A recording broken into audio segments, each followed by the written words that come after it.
परिस्थितीत महिन्याच्या महिन्याला पैसे दिल्याशिवाय आम्ही गप्प बसणार नाही, शांत बसणार नाही. आता थोडस या निवडणुकीचा निकाल लागल्यानंतर आम्ही काही गडबडीत होतो, परंतु परवाच 3,700 कोटी रुपयाचा चेक मी महिला बाल विकास खात्याला दिलेला आहे आणि आता काही काहींच्या अकाउंटला पैसे यायला लागले असतील किंवा 26 तारखेपासून माझ्या लाडक्या बहिणींनो, माझ्या मायमौलींनो, तुमच्या अकाउंटला पैसे येतील. काय करायचा हा तुमचा अधिकार आहे, तुम्ही त्या पद्धतीनं करा. लाडक्या बहिणींसाठी अतिशय आनंदाची बातमी असणार आहे. कोणत्याही क्षणी आता लाडक्या बहिणींचा 7वा हप्ता जमा होऊ शकतो. आपण सुरुवातीला पाहिलं अशी राज्याचे अर्थमंत्री तथा उपमुख्यमंत्री अजितदादा पवार यांनी सांगितले आहे की काही बहिणींचे पैसे यायला सुरुवात देखील झाली असेल. जर तुमचे पैसे आले नसतील तर टेन्शन घेऊ नका. त्यांनी सांगितल्याप्रमाणे 26 जानेवारीपासून तुमचे पैसे येण्यास सुरुवात होईल. आता तुम्हाला कमेंटमध्ये सांगायचं आहे की तुमचा 7वा हप्ता जमा झाला आहे की नाही. कारण की बघा, दिवसाच्या सुरुवातीलाच पैसे येण्यास सुरुवात होत असते. जसे की डिसेंबर महिन्यामध्ये तुमचे 3 ते 4 टप्प्यामध्ये पैसे आले होते. स्वतः राज्याचे उपमुख्यमंत्री यांनी सांगितले आहे की त्यांनी 3700 कोटींचा चेक दिला आहे आणि त्यांनी म्हटले आहे की आता काही लाडक्या बहिणींचे पैसे यायला देखील सुरुवात झाली असेल. बघा, काहींचे पैसे आले नसतील तर तुम्हाला 26 जानेवारीपर्यंत वाट पाहावी लागणार आहे. ही तुमच्यासाठी मोठी खुशखबर असणार आहे. आता लाडक्या बहिणींसाठी आणखीन एक मोठी आनंदाची बातमी देण्यात आलेली आहे. ती म्हणजे तुम्हाला 2100 रुपयांचे आश्वासन दिले होते. त्या संदर्भात ही माहिती असणार आहे. तरी व्हिडिओ शेवटपर्यंत नक्की बघत तर आपल्या चॅनलवर नवीन असाल तर सबस्क्राईब करा आणि अशाच अपडेट बघण्यासाठी आपल्या चॅनलला सबस्क्राईब करायला विसरू नका.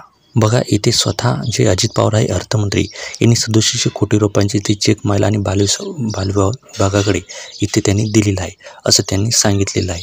आता पुढे बघा, लाडकी बहीण योजना महायुतीला पुन्हा सत्तेत आणण्यासाठी एक महत्त्वाची ठरलेली आहे आणि नोव्हेंबरमध्ये ज्या निवडणुका झाल्या होत्या याची प्रक्रिया पार पडल्यानंतर या नवीन वर्षाचे जे हप्ते हे कधीपासून सुरू होणार आहे याचीच आता उत्सुकता जी आहे ती लाभार्थी महिलांना इथे लागलेली आहे.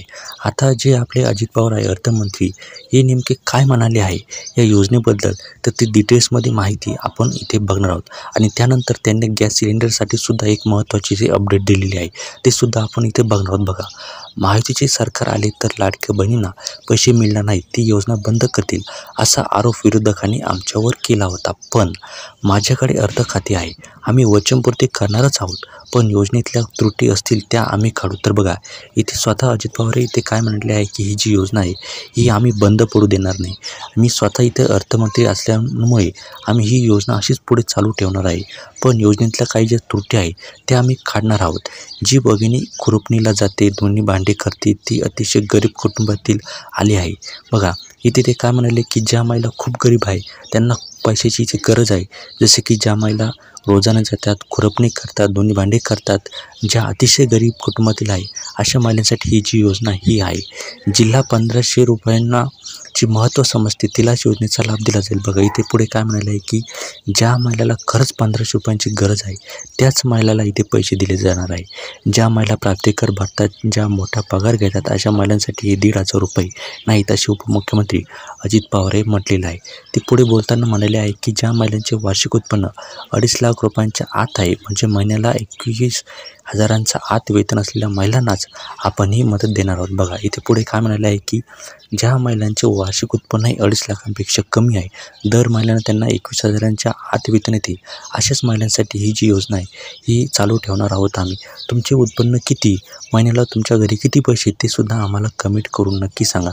काही मधल्या काळात योजनेचा लाभ घेतात, आम्ही वेळ जाईल म्हणून त्यात फार बारकाईने लक्ष दिले नाही. बघा, ते पुढे काय म्हणाले की जेव्हा आम्ही ही योजना चालू केली तेव्हा आम्ही सुद्धा इथे काही बारकाईने लक्ष दिले नाही. आता मात्र माझ्या लाडक्या बहिणींना आव्हान आहे की ज्यांचे उत्पन्न 2.5 लाखांच्या वर आहे त्यांनी गरीब महिलांकरिता लाडकी बहीण योजनेचा लाभ घेऊ नये.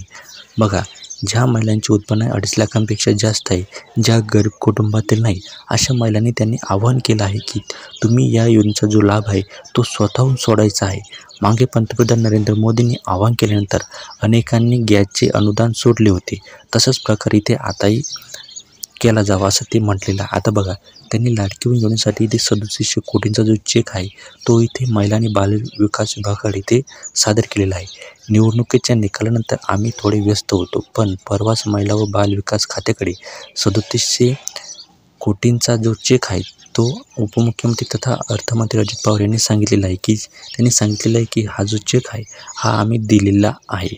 आता काही महिलांच्या खात्यात पैसे येण्यास सुरुवात झाली आहे किंवा 26 तारखेपासून लाडक्या बहिणींच्या खात्यात पैसे येण्यास सुरुवात होईल. तर बघा ते पुढे बोलताना काय म्हणाले की आता जसा आम्ही चेक दिला त्यानंतर लगेच त्यांच्या खात्यामध्ये पैसे येण्याची आहे ती सुरुवात होणार आहे आणि जर नसेल झाली तर तुम्हाला 26 तारखेपासून इथे जो 7वा हप्ता आहे तो तुम्हाला इथे भेटून जाईल, असं स्वतः जे आपले उपमुख्यमंत्री आहे अजित पवार तथा अर्थमंत्री आहे त्यांनी स्वतः ही माहिती दिलेली आहे.